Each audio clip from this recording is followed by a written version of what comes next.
bustling and vibrant streets of America, where skyscrapers reach for the skies and neon lights turn night into day, shadows are in motion. Shadows of individuals who no longer hold the American dream, nor have the strength to fight for their smallest desires.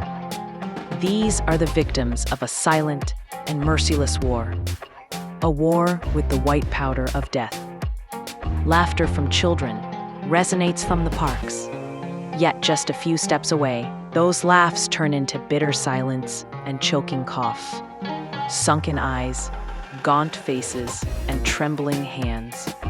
This is the everyday reality for thousands. Cocaine not only ravages bodies, but also tears apart souls, dismantles families, and devours futures. Have you ever wondered how a choice can turn into an eternal prison? How the zest for life can morph into an insatiable craving for the next hit?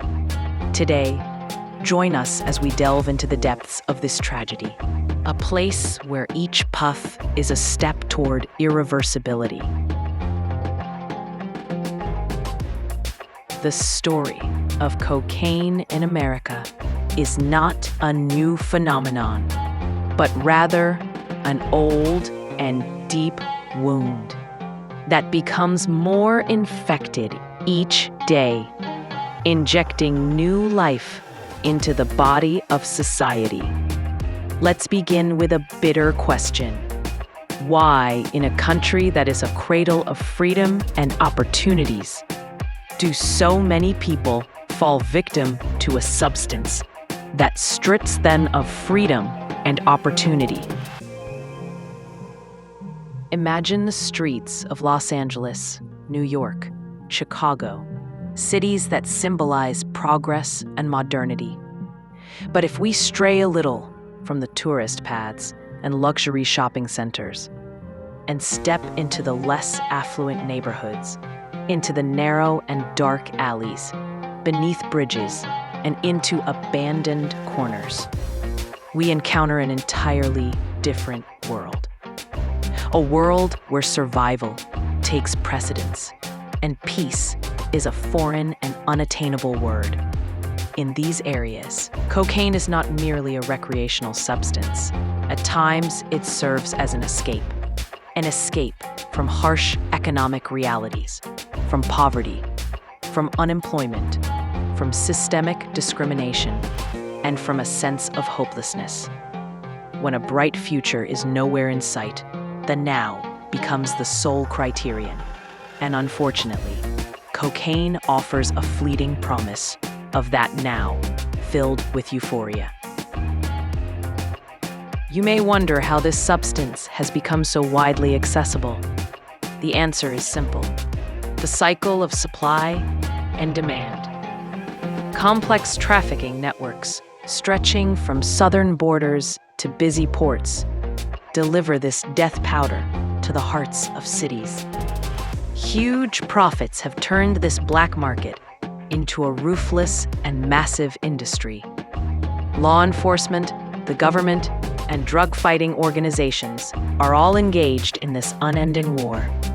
But until the roots of demand are dried up, this market will continue to thrive. And where are the roots of demand? Precisely where pain, despair, and a void exist.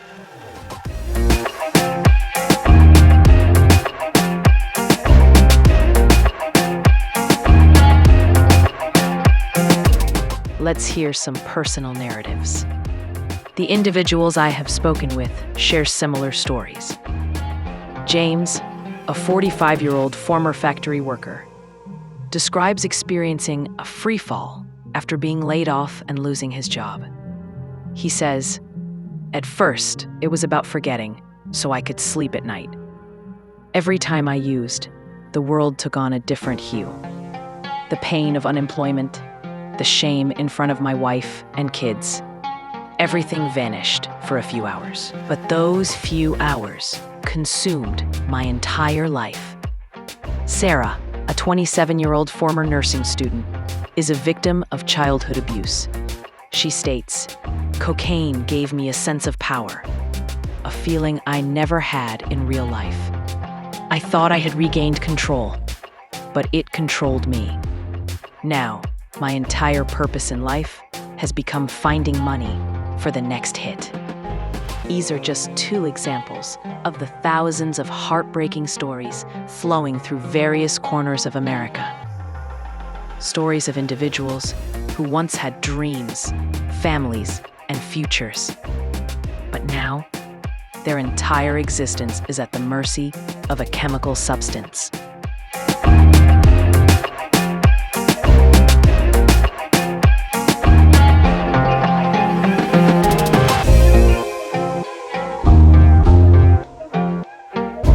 One of the terrifying aspects of this crisis is the rising consumption of cocaine among young people.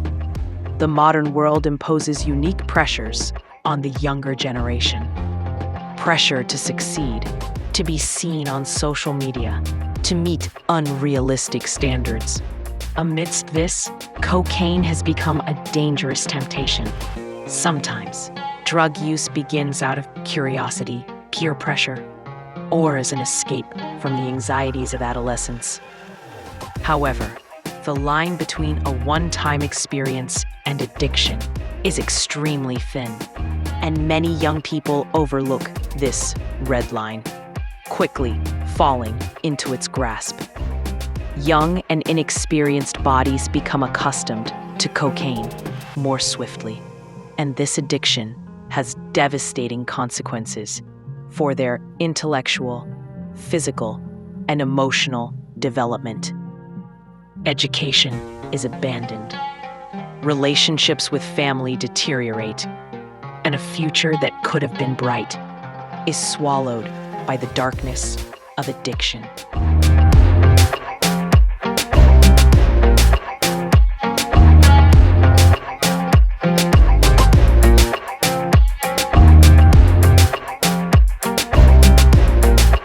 The effects of cocaine on the body and mind are also horrific. From increased heart rate and blood pressure to the risk of stroke and heart attack, the physical damage is severe. However, beyond the physical harms, the psychological destruction is much deeper. Paranoia, severe depression, hallucinations, anxiety.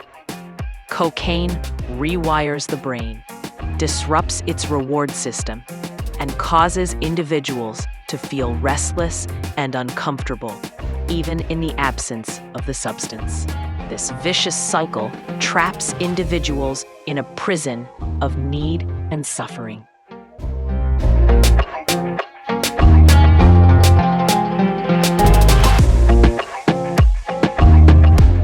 But is there no glimmer of hope in this absolute darkness? Fortunately, the answer is no. Within this crisis, there are countless organizations, individuals, and families striving with all their might to break this cycle. Rehabilitation centers, support groups, psychologists, and social workers are all on the front lines of this battle. They are working to help these individuals find a path back to life, to heal their emotional wounds, and to experience meaning in life once again. However, the challenges are immense. Resource shortages, social stigma, and a lack of proper understanding of addiction as a disease present significant barriers on this path. Families also play a crucial role in this equation. The pain and suffering of a family witnessing the collapse of a loved one into addiction is indescribable. Feelings of shame, guilt, anger, and helplessness impact their lives as well.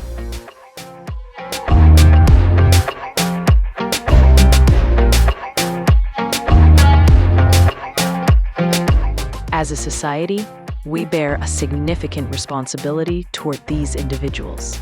We must not leave them alone. We need to understand that addiction is not a choice, but a complex disease that requires treatment, support, and empathy. We must address the social and economic roots of this crisis. Education and awareness need to be taken seriously, especially for the younger generation, to prevent them from falling into this trap. We should support treatment and support centers so they can provide better services. We must remove the social stigma from those struggling with addiction and create a space for them to return and heal.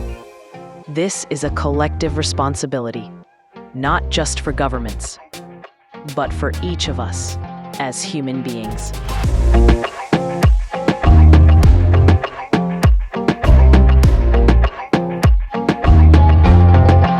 This documentary is not just about showcasing reality.